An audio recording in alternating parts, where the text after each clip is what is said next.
Semoga Ustaz senantiasa diberikan Allah kesehatan. Amin. Saya dari Medan. Ada juga orang kampung saya di sini. Bagaimana cara bakti seorang anak? Cara membahagiakan orang tua berjarak jauh dengan kita, sedangkan bertemu dekat bersama orang tua mungkin hanya 1 tahun sekali, Idul Fitri saja, karena harus bekerja di PT Antam Tbk Sulawesi Tenggara.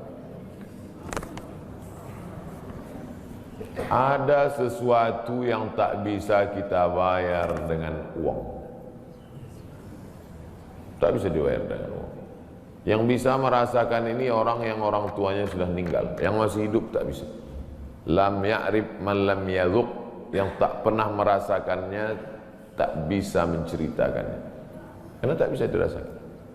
Setelah orang tua itu tak ada, barulah kita rasa dunia ini hampa, tak ada gunanya. Duit itu tak ada gunanya, mobil itu tak ada gunanya, rumah itu tak ada gunanya, apapun tak ada gunanya. Waktu dapat saya gelar doktor dari Sudan, pulang saya ke rumah, tak ada gunanya. Tak bisa lagi diceritakan. Dulu apapun yang dapat diceritakan, mak, aku dapat sorban dari mak, aku dapat peci. Setelah pulang tak ada. Pulang dari Brunei dapat gelar visiting profesor di Universitas Islam Sultan Syarif Ali. Tak ada gunanya, hampa. Paling-paling ditulis di baleho aja, profesor, doktor. Untuk menunjukkan bahwa kita bukan ustaz kaleng-kaleng.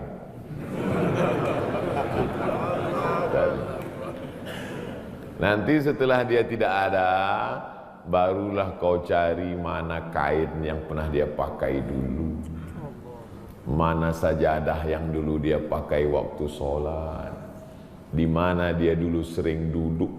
Bekas tempat duduknya aja pun bisa menghilangkan rindu. Bekas tempat duduk, tempat dia duduk dulu, tempat dia duduk makan kacang sambil minum teh, duduk kau di situ bisa menghilangkan rindu. Quran yang dia baca dulu lengkap dengan rehalnya. Bangun kau tengah malam, kau bentang sajadah, duduk kau di situ, kau buka Quran yang dia baca dulu, hilang rindu. Tapi setelah dia tak ada, makanya mumpung dia masih ada, ciumlah tangannya, peluklah badannya, ciumlah keningnya. Kalau kau ada duit, kirimlah.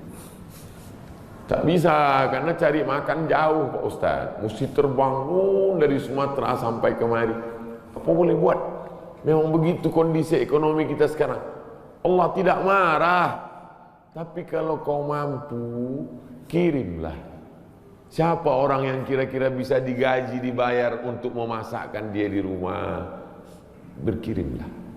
Karena sampai masanya nanti duit yang banyak itu tidak ada gunanya. Sebanyak apapun kau simpan tak ada rasanya lagi, hampa, tak ada gunanya. Maka mumpung dia masih ada, Idul Fitri paksa-paksakanlah pulang. Mahal tiket pesawat, tabunglah, teleponlah. Masih ada dia menyambut teleponmu, berikan HP yang kira-kira lama dia pakai, tinggalkan. Mak, ini chargernya, ini handphonenya, ini baterainya, persiapan kalau rusak pasangkan di sini. Nanti kalau aku telepon,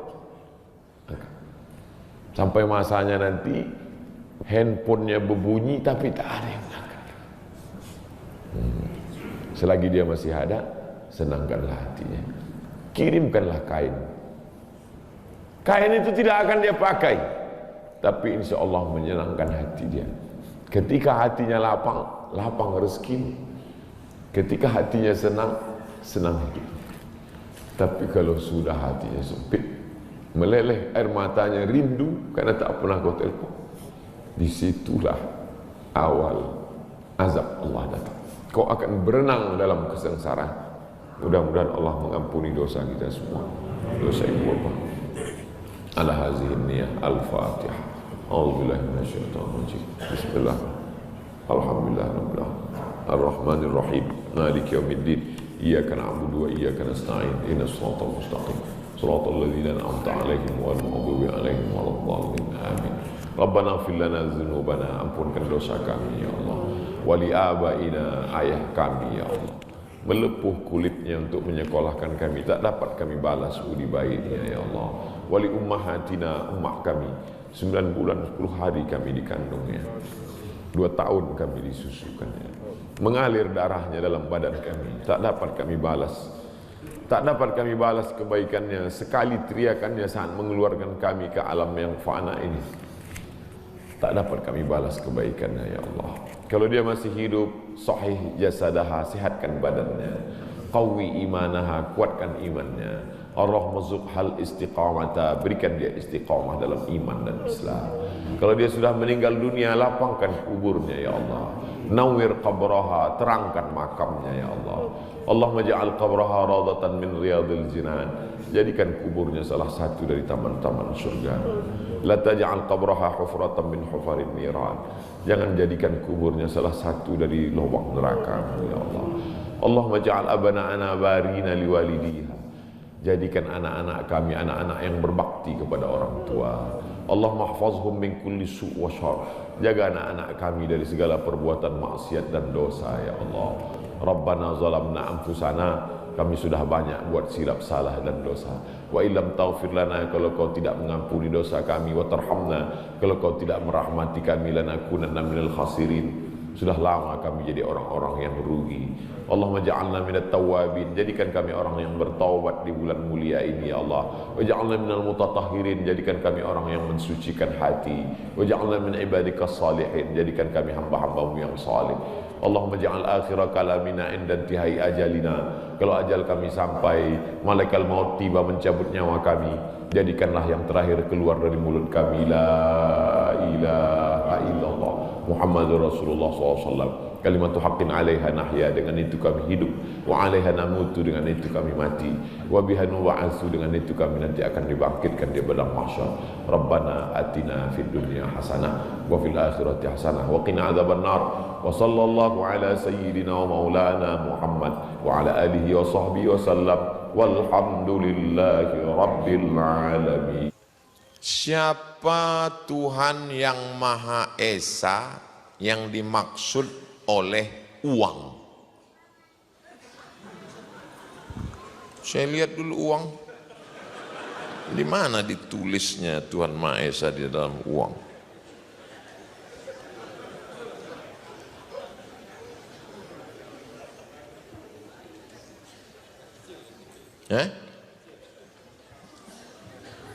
Dengan rahmat Tuhan yang Maha Esa.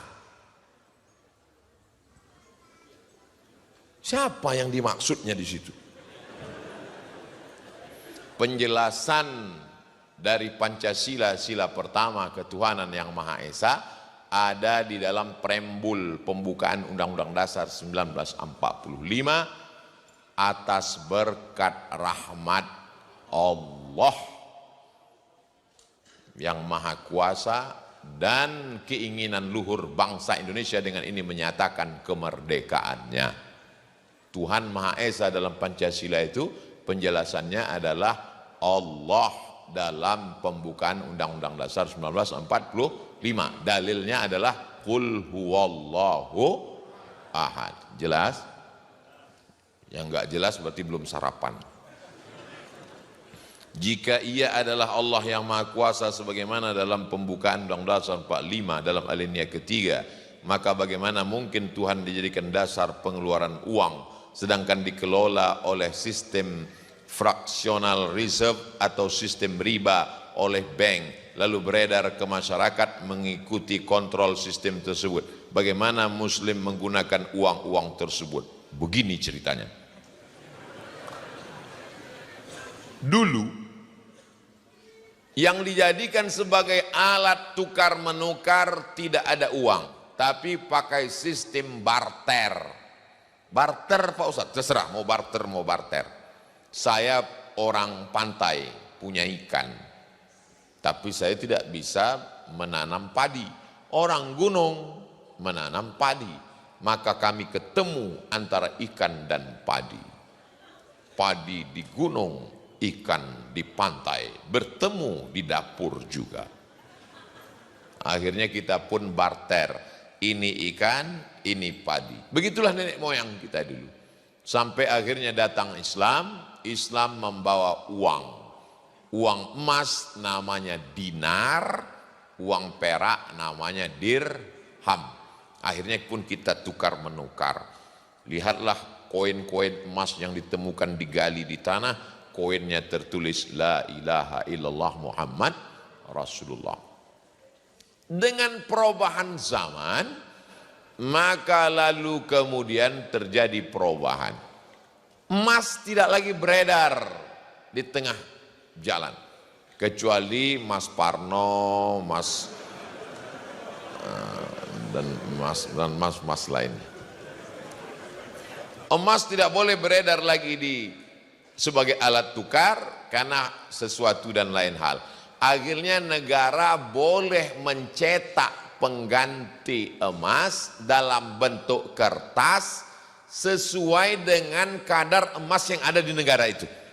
Jadi kalau Kesultanan Buton punya emas 1 ton, emas 1 ton itu tidak boleh beredar keluar dalam bentuk mata uang, maka untuk menggantikan emas yang ada beredar itu, dicetaklah uang kertas untuk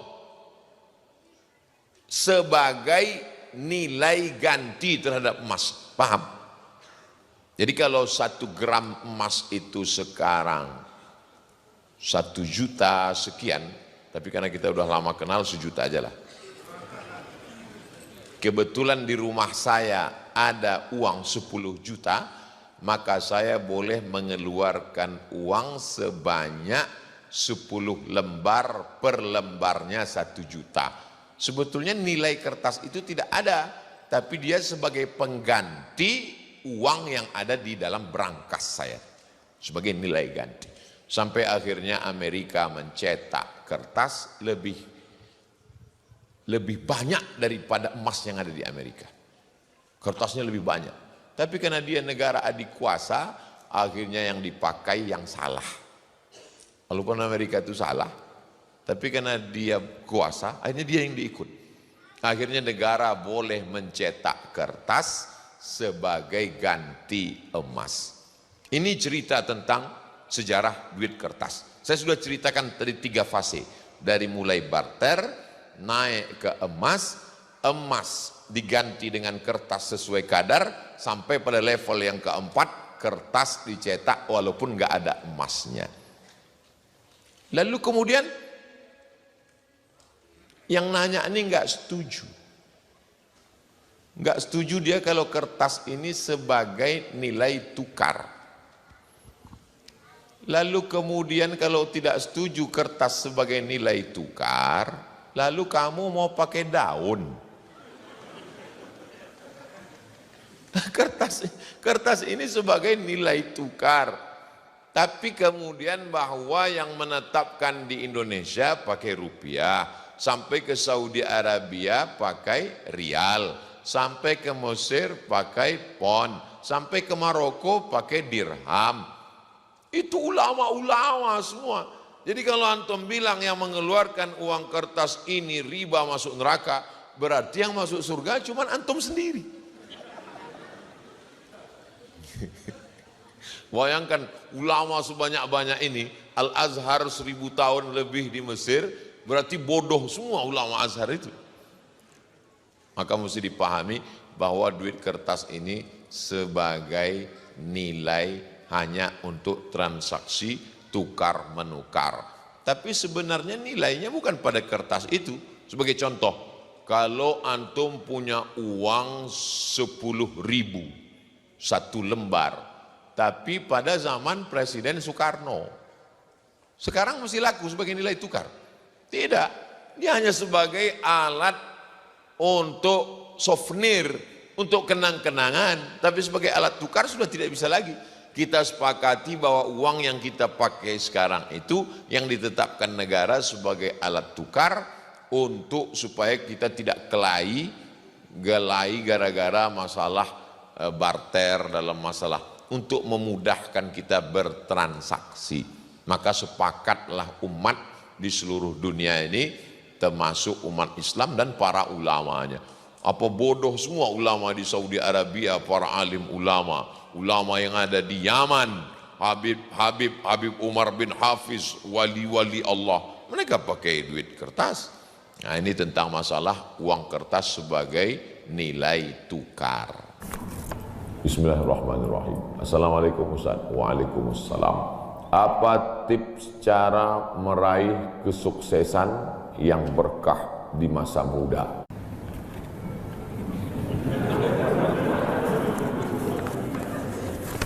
Saya tidak pernah bercita-cita menjadi apapun. Cita-cita saya dulu cuma satu, bagaimana membahagiakan orang tua. Itu saja. Ya Allah, aku sekolah, tak tahu dulu pulang mau jadi apa, yang penting bisa membahagiakan orang tua. Itu saja. Jadi setelah itu sampai, ya sudah. Bisa menyenangkan hati orang tua, bisa, itu saja. Maka selalu saya sampaikan di kampus-kampus kepada mahasiswa, kalian kalau belum bisa membahagiakan orang tua, jangan menyusahkan orang tua. Ini kadang baru ngelihat namanya aja di HP dah kumat darah tinggi emaknya. Kalau belum bisa membahagiakan dia, jangan menyusahkan dia. Maka saya di Mesir 4 tahun tak pernah saya minta duit. Tiba-tiba udah sampai ke Mekah. Mak, aku udah di Mekah. Dari mana kau dapat ongkos? Ada tabunganku sikit-sikit. Pergi ke Mekah, kerja, pulang, bayar hutang. Yang pernah menyusahkan orang tua. Oleh sebab itu cita-citanya yang pertama mencari ridha Allah. Ridha Allah fi ridhal walidain wa sukhutullah fi sukhutil walidain. Pulang saya ke kampung, saya mau beli tanah berapa meter, ternak lele, tanam cabai, daun ubi, malam mengajar ngaji. Cita-cita saya kecil aja.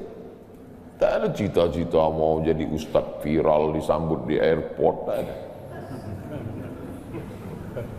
Terus kata mak saya, masa kau S2 tinggal di kampung? Pergilah ke kota. Akhirnya saya menghonor jadi dosen, siang jadi dosen, malam ceramah di masjid, direkam, diupload, khutbah diupload, like and share, akhirnya viral. Diusir beberapa kali, makin viral. Dibully, makin viral. Akhirnya yang membuli saya taubat sekarang. Ini orang makin dibully, makin viral. Udah kita diamin aja lah.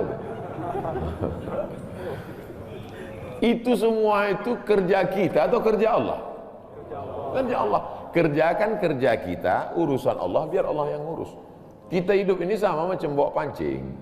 Kita tugas kita ambil bambu, pasang kail, cari cacing, letakkan. Masalah ikannya datang tak datang itu urusan Allah. Ini kadang banyak orang ngurus urusan Allah yang dia urus. Urusan Allah yang kau urus. Kata Allah, yang mendatangkan ikan ini urusan aku.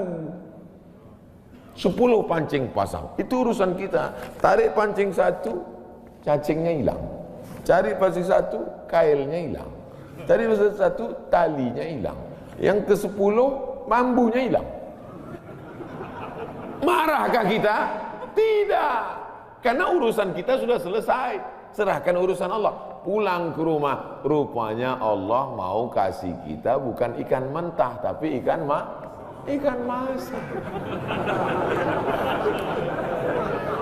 Banyak orang terlalu berpikir, hidup ini kau buat saja urusanmu, urusan Allah. Urusanmu berangkat dari rumah, kerja. Masalah hasilnya urusan Allah. Berapa banyak orang bekerja tapi tak dapat apa-apa. Betul? Kalau sudah rezeki tak kemana. Tapi jangan gara-gara ini lalu bapak enggak kerja. Dibangunkan ibu besok pagi, bang, apa enggak kerja masuk kantor?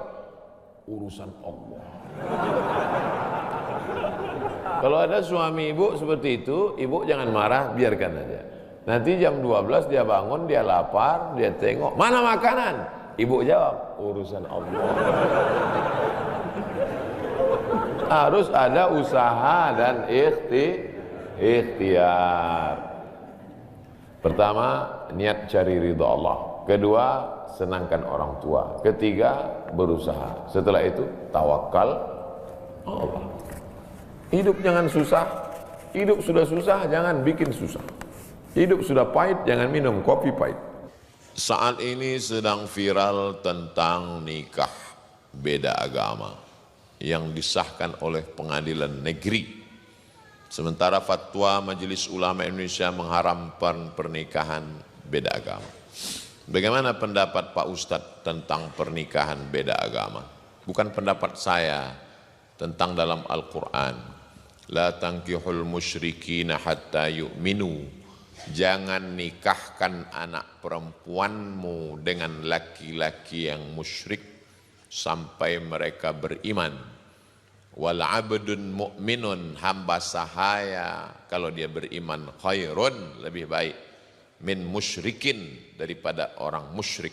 Walau a'jabakum, walaupun mengagumkan kamu hartanya, bangsawan, kaya, punya jabatan dan lain sebagainya. La tunkihul musyrikati hatta yu'min. Janganlah hai laki-laki kamu menikahi perempuan yang beda agama. Wala amatun musyrik mu'minatun, perempuan yang berkulit hitam hamba sahaya khairun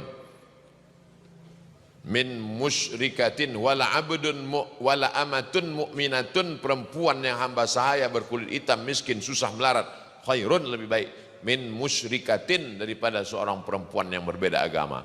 Walau a'jabatskum, walaupun dia menarik, menakjubkan bagi kamu.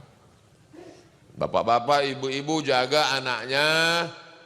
Kalau sudah nampak bergaul, jangan sampai dia jatuh cinta, nanti dia menjadi melawan.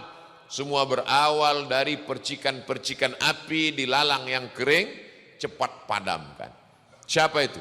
Teman saya kuliah mah, beda agama, berteman, hati-hati. Nanti betapa banyak disebabkan oleh pertemanan dan persahabatan. Bergaul, berteman, tak masalah. Tapi kalau sudah sampai pada pernikahan, na'udzubillah. True story, kisah nyata. Datang bapak-bapak, ibu-ibu ke kantor Badan Amil Zakat Nasional Provinsi Riau. Saya waktu itu jadi tim sosialisasi zakat. Assalamualaikum Pak Ustadz, Waalaikumsalam. Saya mau nanya masalah agama, apa masalahnya? Ustadz Somad nggak usah ikut sidang dulu. Kenapa? Ini ada dua orang yang mau konsultasi agama. Ada apa Bapak Ibu? Nangis dua-duanya. Saya tanya, ada apa Pak? Makin kuat. Saya bilang, kalau Bapak Ibu nangis, nanti saya nangis juga. Apa masalahnya? 5 orang sekali murtad Pak Ustadz. Loh, gimana ceritanya? Anak gadis saya nikah, ini pura-pura masuk Islam. Setelah anak 3, dia murtad. Anak saya takut nggak makan. Anaknya 3 dibawa. Anak, menantu, cucu. Saya nggak bisa bicara kuat karena ini orang udah tua-tua, 70 tahun. Kalau sempat saya katakan, mengapa? Saya takutnya meninggal. Akhirnya saya bilang, ibu bapak doakan pulanglah ke rumah. Karena nasi sudah jadi tai ayam. Udah 5 orang murtad, bapak ibu masih cerita bubur juga lagi. Jaga anak keturunan kita, jaga. Lihatlah berapa banyak artis-artis yang murtad karena pernikahan, karena pacaran, karena pergaulan. Allah akan menjaga bumi, pulau, kepulauan Buton ini insya Allah. Masukkan anak-anak dengan komunitas dakwah. Bau-bau hijrah festival ini membangkitkan semangat. Masya Allah, para alim ulama, tokoh-tokoh masyarakat datang kemari. Tidak sampai berbulan-bulan. Pekan lalu ada ustadz, pekan lalu ada ustadz. Semarakkan terus dakwah supaya terjadi juga akidahnya insya Allah. Ustadz, kiat-kiat apa yang kami lakukan sebagai guru kepada anak didik kami sebelum dan sesudah mengajar agar ilmu mudah dimengerti? SDIT Al-Farabi. Aristoteles Socrates, Thales, Demokritos, itu adalah pemikir-pemikir dari Greek, Yunani kuno. Pada masa abad kedua datang seorang khalifah bernama Abu Ja'far Al-Mansur. Semua buku-buku dari Yunani diterjemahkan. Nama lembaganya Dar Al-Hikmah, Dar Rumah Hikmah Ilmu Pengetahuan. Dibuatlah Dar Al-Hikmah, Rumah Ilmu Pengetahuan. Diterjemahkanlah dari bahasa Yunani ke dalam bahasa Arab. Akhirnya orang Islam pun jadi dokter, Avicenna. Karena orang Barat payah menyebut Ibnu Sina. Averroes, Ibnu Rus. Tapi ada seorang yang bergelar the second teacher. First teacher Aristoteles, second teacher Al-Farabi. Ternyata Al-Farabi ini bukan dari Arab, tapi dari Pomalaa. SDIT Al-Farabi. Ini supaya wali murid tahu. Anak ibu di mana? SDIT Al-Farabi. Al-Farabi itu artinya apa? Ya SDIT. Al-Farabi itu di barat dia diberi gelar the second teacher. Guru pertama Aristoteles, guru kedua adalah Al-Farabi, saking cerdasnya. Artinya apa? Dia tidak hanya diakui dalam Islam, tapi juga di luar Islam. Kenapa dikasih nama Al-Farabi? Karena ingin anak-anak kita dalam kepalanya tidak hanya fisika, biologi, kimia, matematika, bahasa Inggris, tapi juga dalam kepalanya ada Quran, hadis, fikih, akidah akhlak, dan bahasa Arab. Sehingga nanti dia akan menjadi ekonom, tapi ekonom yang beriman. Dia akan menjadi filosof, filosof yang bertakwa. Inilah cita-cita alumni Al-Farabi, insyaallah. Amin ya rabbal alamin. Nah, yang pertama kali menjadi guru itu adalah ikhlas. Karena kalau gurunya ikhlas, cakapnya masuk ke hati. Kalau dari mulut, ke mulut juga masuknya. Tapi kalau dari hati, ke hati juga masuknya. Kira-kira yang tadi saya sampaikan tadi, saya mulai tadi jam 5.15, sekarang jam 6.05, dan 50 menit saya bicara. Masuk tak ke hati Bapak Ibu? Kalau tak masuk ke hati Bapak Ibu, berarti yang ceramah itu enggak dari hati.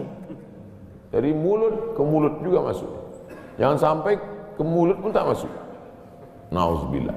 Yang pertama kali tulus ikhlas. Karena perbuatan yang paling tinggi amalnya adalah menjadi guru. Makanya saya lebih memilih menjadi guru. Saya sampai sekarang menjadi guru. Cuman saya tidak punya kelas. Dulu sempat jadi dosen, habis itu keluar. Kelas saya sekarang masjid, lapangan sepak bola, sama stadion, sama gedung olahraga, sport center Antam. Saya mengajar tidak lagi terbatas oleh dinding kelas. Semua tempat menjadi tempat mengajar. Guru yang pertama harus ikhlas. Yang kedua, tingkah laku perbuatannya. Guru digugu dan ditiru. Guru itu dari mulai cara minumnya aja diikut orang. Guru minumnya tangan kiri. Yang minum tangan kiri itu setan. Berarti kalau ada guru minum pakai tangan kiri, berarti guru setan. Hati-hati jadi guru. Oleh sebab itu maka guru ini luar biasa. Guru ini luar biasa Bapak Ibu. Perbuatan yang tidak putus setelah mati guru. PNS setelah mati putus. Yang kan mati, pensiun aja putus. Apalagi mati. Tapi guru. Saya dulu punya dosen. Kata dia saya ini lulus hakim.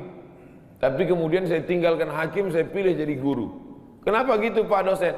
Karena kalau saya jadi hakim, 1 tahun ada 10 perkara, 10 senang kepada saya, 10 benci. Yang menang senang, yang kalah benci. Tapi menjadi guru, tidak akan ada murid saya yang benci kepada saya. Betul. Guru SD saya, berapa kali kepala saya diantukkannya ke tiang. Asal pelajaran saya nggak dapat, diantuk. Begitu reuni, saya cium tangannya.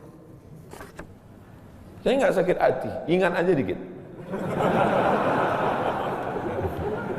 Datang saya belikan hadiah saya cium tangannya, meleleh air mata saya. Betul, menjadi guru itu adalah nikmat. Maka saya pilih jadi guru. Guru nggak ada pensiunnya. Saya sampaikan sampai mati saya tetap menjadi guru. Oleh sebab itu maka guru ini luar biasa. Guru pahlawan tanpa tanda jasa. Oleh sebab itu menjadi guru. Oh, tapi jangan gara-gara ini semua pegawai Antam keluar mau jadi guru. Memang ibu bukan guru, tapi ibu menjadi guru bagi anak-anak ibu. Bapak jadi guru bagi keluarga bapak. Itu kita sudah menjadi guru insya Allah. Emak saya perempuan yang biasa, dia bukan guru, dia bukan PNS, dia bukan kepala sekolah, tapi dia menjadi guru bagi kami, anak-anak. Kalau kami pulang bawa main-mainan, dia tanya, mainan ini dapat dari mana? Dari jalan mak, antar ke tempat kau jumpa tadi, karena tak tahu itu punya siapa. Nanti di akhirat ini akan kau pikul menghadap Allah SWT. Sampai hari ini kalau ketemu barang-barang di jalan tidak berani bawa pulang, ingat pesan almarhumah Emak Ali. Mungkin cakap ustaz tidak masuk ke telinganya, tapi kata-kata ibu luar biasa. Ibu-ibu, bapak-bapak, nanti kalau mau sakratul maut, pesan paling jitu sampaikan pas mau mati. Jangan makan haram.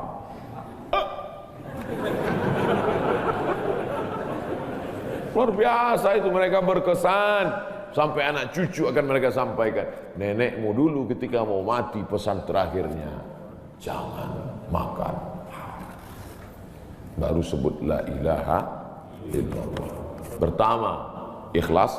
Yang kedua, perhatikan tindak tandukmu, kau dikuku dan ditiru. Yang ketiga, insya Allah bangkitkan semangat, karena setelah kau mati akan mengalir pahalanya. Abdul Somad kalau mati meninggal dunia, setiap bulan Rajab, bapak-bapak, ibu-ibu, anak-anak bapak, cucu bapak, ibu yang hadir-hadir nih, anakku yang kecil, setiap bulan Rajab mereka beramal. Abdul Somad sudah mati dimakan cacing tanah di Pulau Sumatera, di Riau, pahalanya tetap mengalir. Dari mana? Dari Pomala. Jikalau ada laki-laki yang gemulai tapi tidak merias wajahnya seperti perempuan, tidak menggunakan pakaian perempuan, dan tidak gay, apakah dia tetap mendapatkan dosa seperti bencong?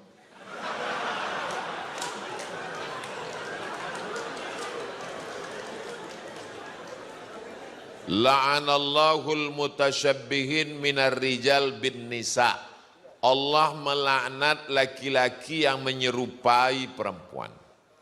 Ada langkah sebelum, ada langkah setelah. Pada zaman Nabi ada seorang laki-laki memakai henna. Henna daun pacar. Kalau kami di Riau namanya daun inai. Kalau di Buton daun apa namanya? Patirangga. Patirangga. Itu ditumbuk, biasanya dipakai untuk menikah.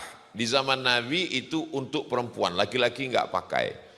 Lalu kemudian di zaman Nabi ada laki-laki yang memakai, dibawa ke Rasulullah.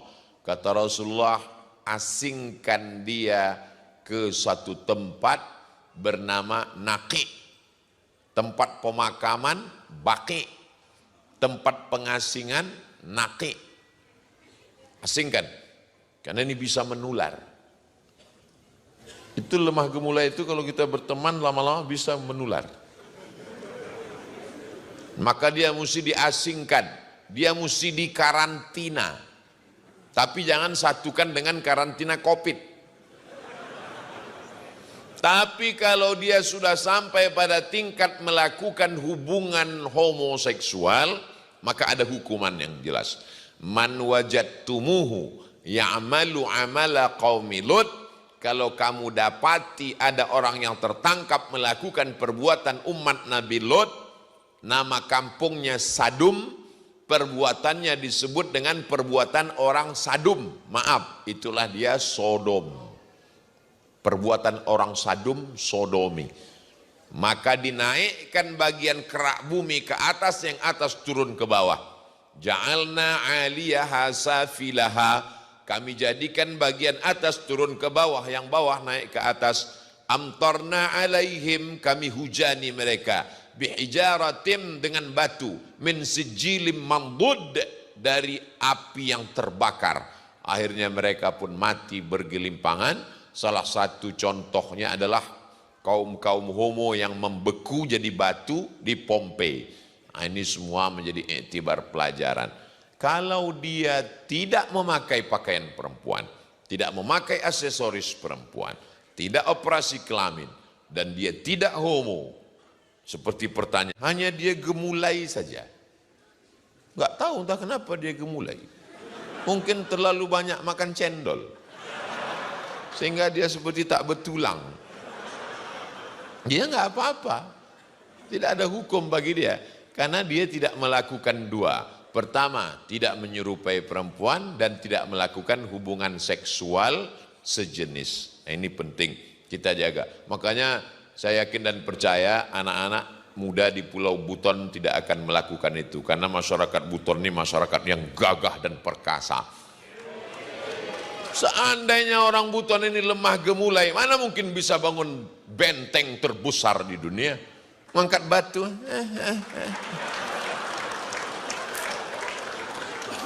Jadi kalau ada yang lemah-lemah gemulai yang agak-agak ada tandanya, bawa ke sini, suruh dia memperbaiki benteng-benteng udah roboh, angkat. Insya Allah hilang bencongnya.